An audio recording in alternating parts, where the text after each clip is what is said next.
May una. Oh my gosh. Akala ko nasubig lang. Ayan. Hindi niya laku. Hindi niya laku.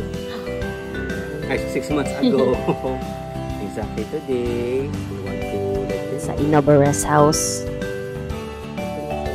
Hello, mga beshi. Tapos?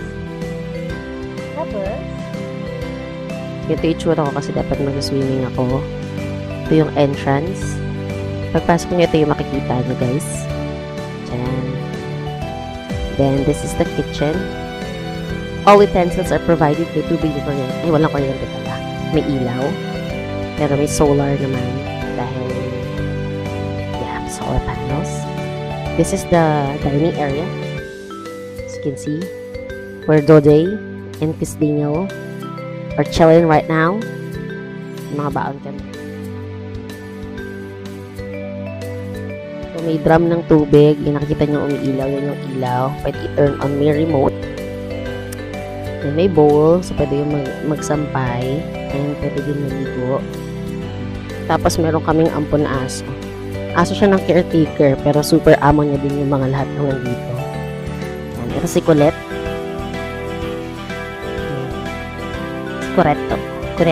Si Colette naman ay isang asong loyal pero masiba siya. So, ingat niya sa pagkain niya. Super gutom siya. Then, this is the pool. May mga water lilies. Sa baba, may tambayan. Teka nga, babayin ko na.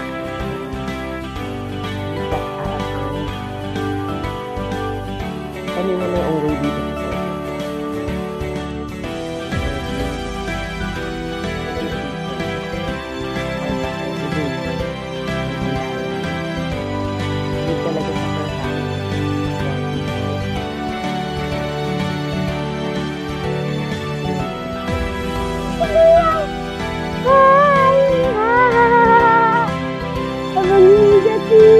Picture ako kayo. Pwesto ka dyan. Hi.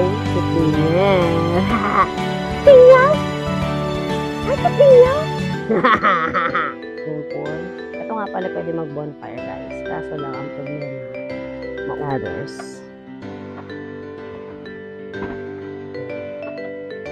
So, yun na yung sasabi ni Titingyaw. Titingyaw?